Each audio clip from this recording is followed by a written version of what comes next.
May isang manggagamot sa probinsya ng Camarines Norte na pinipilahan ng mga may sakit dahil sa umano'y kakaibang sikreto ng pagpapagaling. Hindi raw kasi siya nag-iisa sa panggagamot na ito dahil may kasama pa siyang hindi tao at hindi nakikita. Patatalabin ang bisa ng misteryo ng albularyo. Iba ang halina ng bayan ng Basud sa Camarines Norte. Nakakaengganyo ang ganda ng kalikasan. Pero ang patuloy na dinadayo daw dito sa Barangay Bactas ay isang albularyo. Sa ngayon po ang nararamdaman ko basta na lang ito tumubo.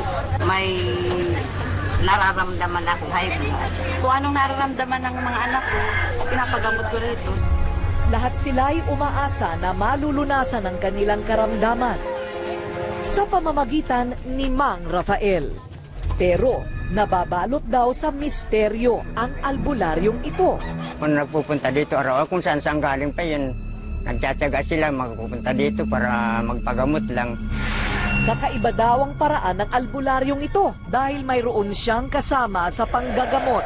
Mga nilalang na hindi nakikita o sa salita ng mga Bicolano, mga taong lipod. Patungkol doon sa lahat ng mga elemento o mga spirits na hindi nila nakikita, tumutulong sa kanilang 20 anyos daw noon si Mang Rafael nang siya ay mahulog mula sa puno at nawalan ng malay tao. Nang magkamalay, hindi niya mawari ang kakaibang nararamdaman. Agad siyang nagpatingin sa albularyo at natuklasan na sinaniban daw siya ng taong lipod na nagpakilala bilang si Badong. Gusto raw ni Badong na makatulong sa mga may sakit sa pamamagitan ng panggagamot at ang gagamitin na instrumento ay ang katawang tao ni Rafael. Mula noon, sinubukan ng manggamot ni Mang Rafael. Tutulungan daw ako na gagamutin yung ulo ko, pero manggagamot niya katulad niya ganito. Nang lisanin ni Badong ang katawang lupa ni Mang Rafael, sumanib naman daw ang isa ring engkanto at nagpakilala naman na siya ay si Dr. Manuel.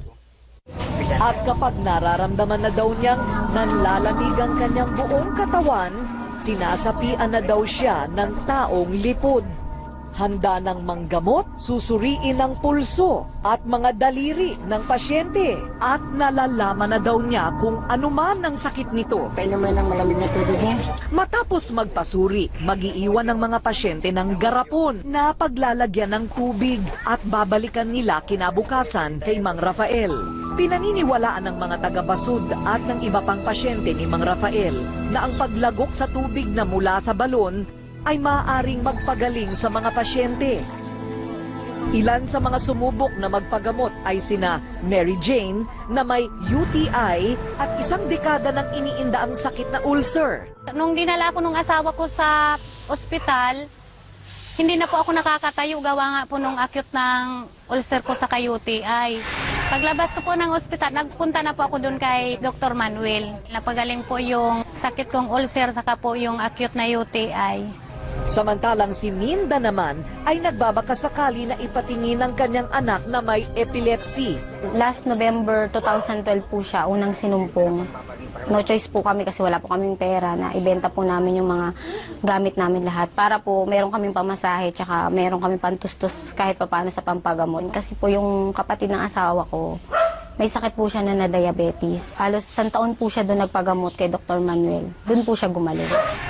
Bagamat may mga gumagaling sa kanilang mga paniniwala, wala namang hinihinging kapalit na bayad si Mang Rafael. Pero habang nakakagamot daw ng ibang tao si Mang Rafael, isang matinding karamdaman ang dumapo din sa kanya noong 2011 na naging sanhi ng kanyang pagkabingi. Naawa ko kasi di nagagamot ni Dr. Manuel yung sarili niya, yung tainga ni Pail sa kanyang sinasapian. Kasi yung iba natutulungan siya, hindi. Hindi po ako naniniwala sa albularyo kasi pag may paniniwala ka, gagaling ka.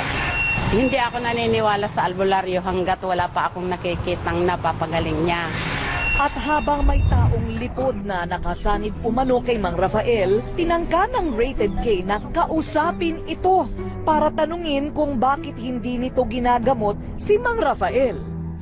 Sa Dito naman sa kuha na ito, tanong nyo na hindi nagagamot sakit sa pandidig ni Pail, talagang hindi ko kaya. Kahit na sino yan, sa mga nagpapagamot dito, pag hindi ko kayang gamutin, tinatapat ko sila. Hindi ko naman sila pinapaasa. Gayunman, tila hindi na umano hihiwalay kay Mang Rafael ang espiritu ni Dr. Manuel na nagpapabalik-balik daw ang pagsanib sa kanyang katawan.